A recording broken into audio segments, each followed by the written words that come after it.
اعوذ باللہ من الشیطان الرجیم بسم اللہ الرحمن الرحیم نحمدہ ونصلی علی رسولہ الکریم اما بعد الصلاۃ والسلام علیک یا رسول اللہ وعلی آلک واصحابک یا حبیب اللہ۔ دوستو میں ہوں غلام معین حیدر اور آپ دیکھ رہے ہیں کنز الوظائف یوٹیوب چینل۔ میں اپنے ناظرین کی خدمت میں سلام عرض کرنے کے بعد آج کی ویڈیو میں جو عمل لے کر حاضر ہوا ہوں اس کے بارے میں تھوڑی سی بنیادی چیزیں آپ کو بتانا چاہوں گا۔ دوستو آج کی اس ویڈیو میں آپ کو گھریلو جھگڑے، گھر میں فساد، لڑائی جھگڑے، ساس بہو کی لڑائی، بیوی بچوں کا آپس میں نا اتفاقی سے رہنا اور گھر میں جتنے بھی معاملات ہیں سب معاملات اور سب الجھنوں کے لیے، جو گھریلو لڑائیاں ہیں، گھریلو فساد ہیں، ان سب الجھنوں سے بچنے کے لیے اس ویڈیو میں عمل لے کر حاضر ہوا ہوں۔ اس کی دوستو ایک خاص وجہ ہے جس وجہ سے میں یہ عمل لے کر حاضر ہوا ہوں۔ کافی دوست جو آؤٹ آف کنٹری رہتے ہیں، مجھے ان کے کافی فون وغیرہ آتے رہتے ہیں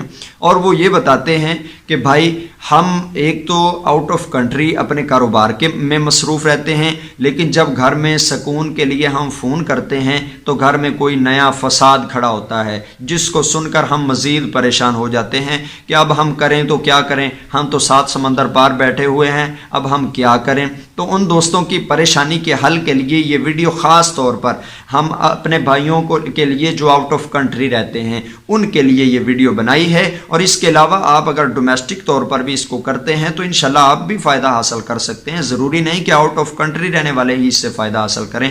تو دوستو آپ نے کرنا یہ ہے کہ اگر آپ باہر کے ملک رہتے ہیں تو آپ اپنے گھر میں بیوی کی یا اپنے بیٹے کی یا اپنی والدہ کی یا اپنے بھائی کی ڈیوٹی لگا دیں کہ بھائی یہ عمل کرو، گھر میں عمل کرو، انشاءاللہ گھر سے فساد ختم ہو جائے گا، گھر سے لڑائیاں جھگڑے ختم ہو جائیں گے۔ اور دوستو لڑائی جھگڑے کی بھی کچھ وجوہات ہوتی ہیں، ان وجوہات میں بعض اوقات میانہ روی اور اعتدال کے ساتھ بات کرنے سے بھی معاملات حل ہو جاتے ہیں۔ ضروری نہیں کہ ہر بات میں وظائف ہی پڑے جائیں تو معاملات حل ہوتے ہیں، کچھ نہ کچھ مصلحت کے تحت آپس میں ایک دوسرے سے کو پیار محبت سے سمجھانے سے بھی معاملات حل ہو جاتے ہیں۔ دوستو اگر اس طرح بھی معاملات حل نہ ہوتے ہوں تو پھر آپ یہ عمل کریں۔ دوستو آپ نے کرنا یہ ہے کہ آپ نے عشاء کی نماز کے بعد یا فجر کی نماز کے بعد ان دونوں نمازوں میں کسی وقت کو بھی آپ منتخب کر لیں، اس وقت میں آپ اس عمل کو کر سکتے ہیں۔ کرنا دوستو یہ ہے کہ جب آپ پڑھنے لگیں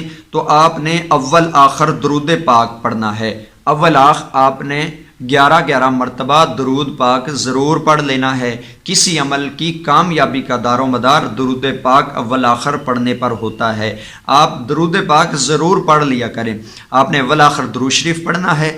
درود شریف کے ساتھ دوستو آپ نے یہ والے کلمات پڑھنے ہیں جو میں آپ کی خدمت میں اب پڑھنے لگا ہوں۔ ان کلمات کو آپ ضرور سنیے، اور ان کلمات کا زیادہ تر حصہ پنجابی کا حصہ ہے، جو ایک جو ہے پنجابی منتر کی شکل میں ہے، لیکن یہ کوئی کفریہ منتر نہیں ہے، یہ کوئی جادو وغیرہ والا کام نہیں ہے، اور مجھ پر فتوے لگانے کی بجائے اس کو آپ پہلے سن لیں، بعد میں مجھ پر فتوے لگائیں۔ یہ میں کوئی کفریہ چیز آپ کو نہیں بتا رہا، بلکہ میں آپ کو ایک ٹھیک اور اچھی چیز بتا رہا ہوں، اس میں کوئی کفریہ کلمہ نہیں ہے۔ آپ سنیے کہ آپ نے کیا پڑھنا ہے۔ اول آخر 11 مرتبہ درود پاک، فجر کی نماز کے بعد بیٹھ جائیں یا عشاء کی نماز کے بعد پاک صاف ہو کر وضو کر کے بیٹھ جائیں۔ تو آپ نے کرنا یہ ہے کہ درود پاک پڑھ لیا، اب آپ نے بسم اللہ الرحمن الرحیم یا محمد یا رسول، یہ آپ نے پہلے 2 نبی صلی اللہ علیہ وسلم کے نام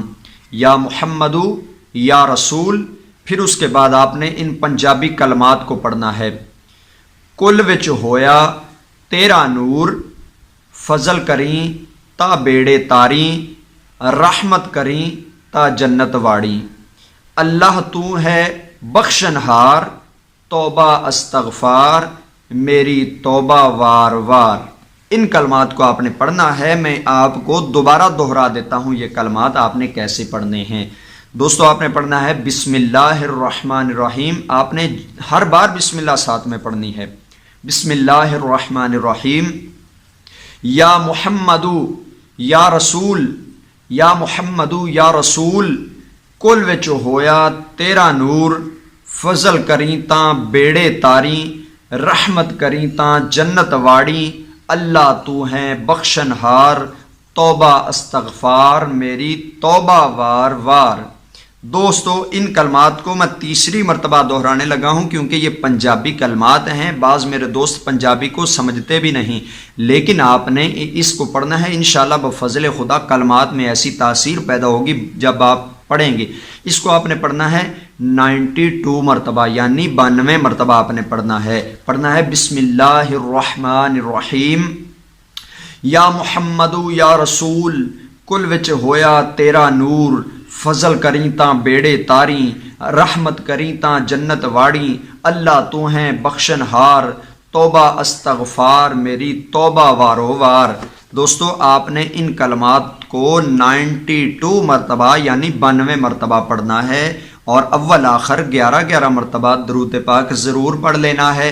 انشاءاللہ اس عمل کے کرنے سے اللہ تعالیٰ کے فضل و کرم سے، اور اس کے ساتھ دوستو آپ نے جمعۃ المبارک کے دن اس عمل کو بھی کر لینا ہے، انشاءاللہ سب کے سب معاملات رفع ہو جائیں گے۔ یہ تو عمل آپ نے کرنا ہے دوستو، آپ نے 7 سے 11 دن تک، اگر 11 دن میں معاملات طے نہیں ہوتے تو 15 سے 21 دن تک اس عمل کو لے جائیں، ٹھیک ہے۔ یہ جو آپ نے عمل کرنا ہے اس کو آپ 7 سے 11 دن تک پہلے لے جائیں، پھر 11 سے 15 دن تک، 15 سے 21 دن تک لے جائیں۔ انشاءاللہ ان دنوں میں اللہ تعالیٰ کے فضل و کرم سے آپ کے گھر کے تمام معاملات سدھر جائیں گے۔ اور اس کے ساتھ آپ نے جمعۃ المبارک کے دن عمل کرنا ہے۔ کیا عمل کرنا ہے کہ آپ نے یہ والا درود پاک، اللہم صلی علی سیدنا محمد عدد ما فی علم اللہ صلاۃ دائمۃ بدوام ملک اللہ، اس درود پاک کو دوستو آپ نے 1000 مرتبہ جمعۃ المبارک کے دن پڑھنا ہے۔ اس کا دوستو فائدہ بھلا کیا ہے؟ اس سے جان، مال، اولاد، کاروبار، گھر سب کی اللہ تعالیٰ حفاظت کرتا ہے، سب اللہ کی حفاظت میں آ جاتے ہیں۔ آپ نے یہ درود پاک 1000 مرتبہ پڑھنا ہے۔ کیا ہے؟ اللہم صلی علی سیدنا محمد عدد ما فی علم اللہ صلاۃ دائمۃ بدوام ملک اللہ۔ اس درود پاک کو آپ نے دوستو 1000 مرتبہ جمعۃ المبارک کے دن پڑھ لینا ہے۔ انشاءاللہ بفضل خدا آپ میرے حق میں دعا کریں گے کہ معین بھائی نے ہمیں اپنی ویڈیو میں جو عمل بتایا تھا، اللہ تعالیٰ کے فضل و کرم سے ہمارا گھر اللہ کی حفاظت میں آ گیا ہے۔ دوستو آپ میرے حق میں بھی دعا کریں۔ اگر آپ نے ہم سے استخارہ کروانا ہے تو اس کے لیے ہم حاضر ہیں، ہم آپ کا استخارہ علم الاعداد سے کریں گے۔ تو دوستو ہمیں دیجیے اجازت، ہم نئی ویڈیو نئے عمل کے ساتھ آپ لوگوں کی رہنمائی اور خدمت میں حاضر ہوتے رہیں گے۔